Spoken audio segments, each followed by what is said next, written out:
Hey guys, and welcome to a brand new video here on FPL Now. Today we're going to be going over some potential wildcard drafts ahead of the Game Week 7 deadline. So if you're excited for the video, make sure to drop a like down below. Leave a comment, are you thinking of wildcarding this week? Subscribe if you're brand new, and let's get into the video. So, starting things off, I'm going to be going over two different wildcard drafts today, one with Salah and one without Salah. The first one is going to be without Salah, and the current goalkeepers are Iverson and Pope. I don't necessarily think that Ward is going to lose his spot, but either way, Leicester are just in a really bad situation right now, so it doesn't really matter who you have from that Leicester pairing, because either one of them is only going to get you 0 or 1 point each week. You're never going to play them, so it doesn't really matter. The only reason I've gotten Iverson over Ward in this draft is simply because I don't have the money to go for Ward, so it doesn't really matter. But the main keeper you're going to be having is Nick Pope. Now this is one of three different options. You could have Pope, you could have Raya, you could have Sanchez. You've already got the Brighton defense there, which we're obviously going to go over in a little bit with Dunk. But yeah, all three keepers, all decent options because they've all got nice fixtures coming up. I just think Newcastle, their fixtures are probably the best over the next 5. They've got West Ham away next, but then it's Bournemouth, Fulham, and then Brentford. 3 fixtures that you could potentially see them keeping a clean sheet in. Maybe even West Ham as well. It depends. West Ham have kind of been a little bit hit and miss this season. And then they've obviously got Man United in the 5th game. So that's going to be a bit more of a tough fixture. United have definitely seemed to come out and actually started playing decent football now under the new manager. But I quite like Pope as the best keeper option. He's the most expensive out of Pope, Sanchez, and Raya. But, you know, we all saw how good he was in the last game. So if he keeps that form up, you should be getting quite a few points. But I do also like Raya and Sanchez as options as well. Sanchez a little bit less because they've got Liverpool and Tottenham in game week 9 and 10, I do believe it is, something like that. So yeah, they're a little bit not as good defensively when those fixtures come up, but either way, Pope and Iverson are the goalkeepers. The back line consists of Dunk, James, Trent, Cancelo, and Trippier. Again, this is all different players that you could easily change as well if you don't want Trent in there for numerous reasons. The only bad thing about wildcarding now is you kind of have to deal with the fixture swing around game week 9, where Trent, obviously with Liverpool, have some bad fixtures coming up with like Arsenal, City. Chelsea isn't too bad. They've got Liverpool in game week 8. But apart from that, it's just a sea of green fixtures, which is obviously really nice. So Chelsea's not too bad. It's the likes of like City, Arsenal, and Liverpool that have got the worst fixtures coming up, because obviously City this week, they've got Tottenham, they've got United in game week 9, and then Liverpool in game week 11. As I say, Trent for Liverpool, Chelsea, Arsenal, City coming up.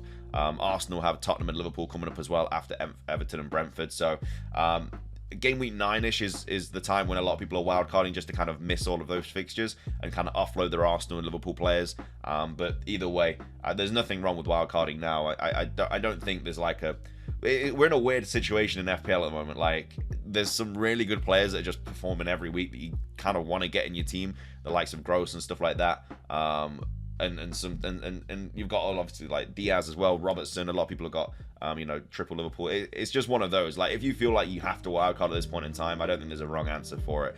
But yeah, also got Dunk in there as well. Pretty much just on the wildcard because of the next couple of fixtures. I would definitely offload when Liverpool come around though, and then you could easily go to like a Dallo or something like that, because he's obviously going to be cheaper than Dunk. So yeah, easy switch there. And then we've gone Trippier as well. I think probably the best defender going forward. Honestly, he's on set pieces, creating so many chances. Really good fixtures coming up. I don't think there's anything wrong with going double Newcastle defense. I said go double Newcastle defense on the last wild card. I had Pope and Trippier on the last wild card and ended up getting like 20 points between them. So yeah, I generally think Newcastle are the way to go over the next few fixtures for sure. That's the back line though. In midfield we have Martinelli, Sterling, Gross, Sumer. I mean, the Sumer player is just for the 4.4 mil option, and then also Andreas Pereira as well. This formation could literally be anything because you've still got 5 playing players at the back. You could do 5-3-2 or 5-2-3, or you could go 4-3-3. I prefer 4-3-3 for this formation, and we'll go over that in a minute. But yeah, midfield Martinelli, I just think he's just too good of a player at that price point to not have in your team. Yeah, Arsenal's fixtures do get a little bit worse when Tottenham and Liverpool come around, but you know, Everton, Brentford, and Leeds on either side of those. I just really like him as an option. He did obviously score yesterday. I'm not an Arsenal fan, I'm not a United fan, but I feel like VAR definitely got that decision wrong. I definitely think that goal should have stood. We've gone Sterling as well. Obviously, there's no Salah in this draft, so you have a lot more money to play around with. And I think Sterling is an okay option. 10 mil might be a little bit too expensive, but, you know, he has been kind of ticking over. They've got really nice fixtures coming up. I think he's going to be a decent option going forward. You know, Fulham, Liverpool is tough, but then Crystal Palace, Wolves, Villa. Yeah, I do like Sterling as an option. You know, he's going to be playing like 90 pretty much every game. Of course, we've got European games this week, so you know, if you are not on a wild card and you're thinking of making transfers, obviously wait until after that because there could be injuries midweek, etc. We all know this. But yeah, Sterling I do like as an option.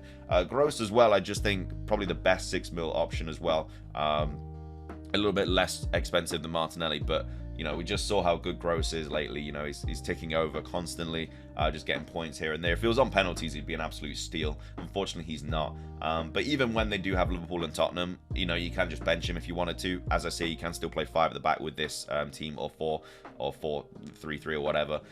So yeah, still quite like him as an option going forward. And then yeah, just your 4.4 mil option there. You could go somewhere like Longstaff, but that obviously cut you off from having 3 Newcastle players, and you know, there might be another Newcastle player you want to bring in. I've also gone Andreas Pereira as well. Again, just the best 4.5 mil options. So those are the midfielders there. Going up front, we've got Kane, Tony, and Haaland.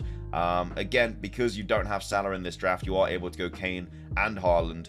If you wanted to, you could downgrade somebody like Trent maybe, and bring in like Fofana and go like triple Chelsea, and then bring in like De Bruyne, and then you could have De Bruyne and Haaland. I really like that, but I just think Sterling, I think he's capable of getting a few points here and there for sure. But this striker spot here could literally be one of multiple different players. You obviously have Tony, you could have Mitrovic, you could obviously have Jesus, you could have the new Newcastle player as well. And again, he's got really nice fixtures coming up. There's honestly so many decent striker options now, but generally is who you obviously want to go with.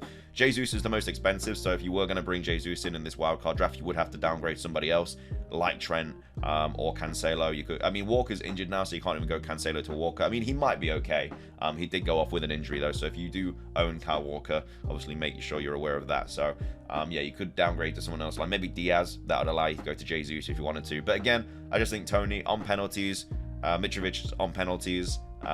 Those two are probably the better options. Mitrovic does have Chelsea this week, but then Mitrovic has some nice fixtures: Forest, Newcastle, and West Ham, and then Bournemouth. But again, we saw that he can score in any game. He did score a really nice goal against Spurs. And then yeah, you obviously got Haaland in here. I generally don't think there's anything wrong with just perma-captaining Haaland until the World Cup or the international break or whatever. Like, he's just that good of an option. I know they've got Spurs this weekend, but it doesn't matter. He's Haaland. He literally he's got 10 goals, man. He's got 10 goals in 6 games. It's stupid.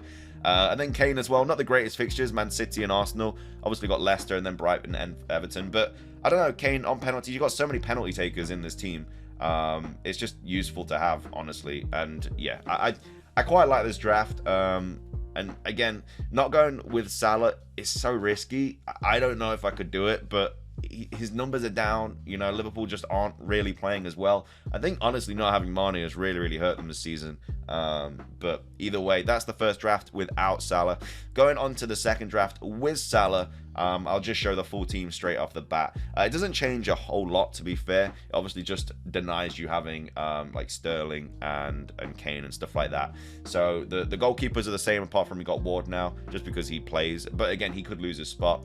Back 5 is the same. The midfield is pretty much the same, except you have Reed instead of Sterling. You still got Gross in this team as well, though. And then up front, I mean, you have 0.2 mil in this team.